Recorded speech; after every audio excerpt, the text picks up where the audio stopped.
खेलेगा free fire? तू मेरे को वर्सेस बच्चे में रहेगा।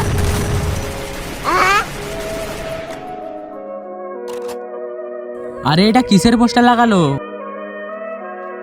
আজকে বিকেল বেলা ফ্রি ফায়ার টুর্নামেন্ট হবে, আর জিতলেই পাবে 1 লাখ ডায়মন্ড আর মাত্র 500 টাকা এন্ট্রি ফি। শোনো ফ্রি ফায়ার গ্রামবাসী, তোমরা যদি এই টুর্নামেন্টটা জিততে পারো তাহলে পাবে 1 লাখ ডায়মন্ড আর সাথে এই সোনা দিয়ে বানানো ট্রফিটা, তার বদলে আমি পাবো।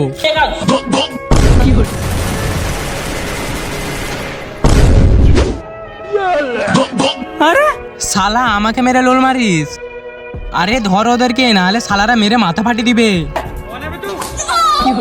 এখন মাত্র বেঁচে আছে 2 জন প্লেয়ার, আর দেখা যাবে এদের মধ্যে কে 1 লক্ষ ডায়মন্ড জিততে পারে। শালারা গেমের নামে এইখানে জুয়া খেলছিস। তার আগে যদি শয়তানকে ঘৃণা করে বাবাকে ভালোবেসে থাকো তাহলে ভিডিওটাকে লাইক আর চ্যানেলটাকে সাবস্ক্রাইব করে দাও। না যদি লাইক সাবস্ক্রাইব করো তাহলে বুঝে নেবো তুমি শয়তানকে ভালোবাসো। এখন চল আমার সাথে, গেম তোদের পিছন দিকে বার করব। শালা গেমের নামে জুয়া খেলিস না? আরে এই নে 2000 টাকা, আর এই নে শালা তুই যে বালের অ্যাক্টিং করেছিস এই নে 200 টাকা। এরপর থেকে আরো ভালো করে অ্যাক্টিং করবি।